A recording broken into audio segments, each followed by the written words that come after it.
Well, it's only a couple more weeks before the start of the Major League Baseball season, which is always a good thing. And it brings to mind, my idol, the greatest human who ever walked the earth, Babe Ruth, the Bambino, the Sultan of SWAT.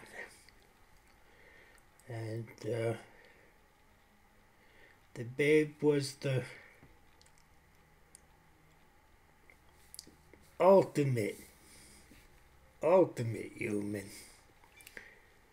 His deeds were so far ahead of his contemporaries that it's beyond. Actually, he hit as many home runs in 1921 as all the rest of the big leagues combined, practically. And the Babe had a troubled youth. I think his father abused him, and he was abandoned and went to an orphanage where he was a roughneck and a brawler. But somehow he found his way to baseball, eventually going to the Boston Red Sox, where he was developed into a great pitcher. And then in the most notorious trade, the one that sparked the curse of the Bambino on the Red Sox, they got rid of him and sent him to New York to Jacob Rupert's Yankees, the hated Yankees, and the Babe blossomed. He became an everyday player, a legend. It was his deeds that built the great Yankee Stadium, the cathedral of baseball. And believe me, when you're a kid and the first time you walk in a Yankee Stadium, it's something you never forget. Grand Canyon, the sequoias, the Pacific Ocean,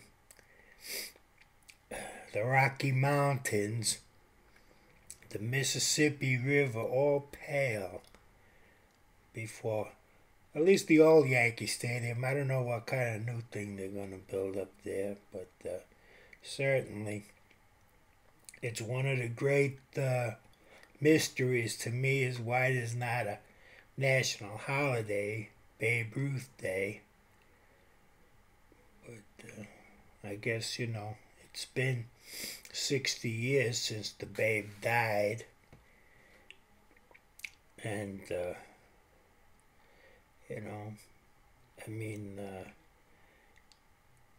he was portrayed in the movies a couple of times that I saw. One, Bill Bendix played him like he was Riley. And then John Goodman played him like he was Fred Flintstone. And, and I don't know, they weren't bad flicks, Actually, the best Babe was Babe himself in the Lou Gehrig Iron Horse movie with Gary Cooper and Teresa Wright. And that was a great flick. Babe playing himself. He was really the Babe. And of course, the Babe ate 25 hot dogs and a gallon of orange pop before a game, and he had a big bellyache and wound up missing a whole season on account of that. And he's the man who pointed. Charlie Root was pitching for the Cubs in the World Series, and the Babe pointed after getting heckled by the Cubs bench and pounded one over the center field bleachers, just where he had pointed. And the Babe in his last game, he pounded out 3 home runs at Forbes Field. An impossible task. He blasted one. He was about 40 years old. He blasted one so far into the right field direction, the ball was never found. It's still probably circling the earth. And,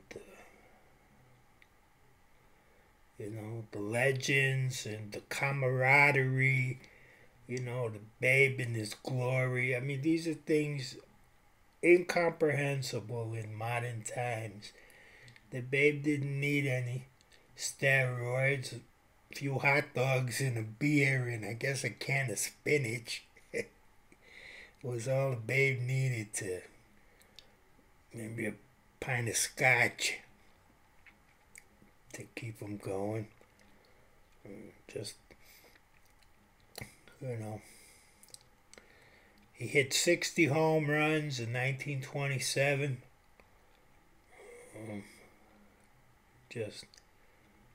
And that was the record until the Roger Maris, who was a very great player, blasted 61 in 1961.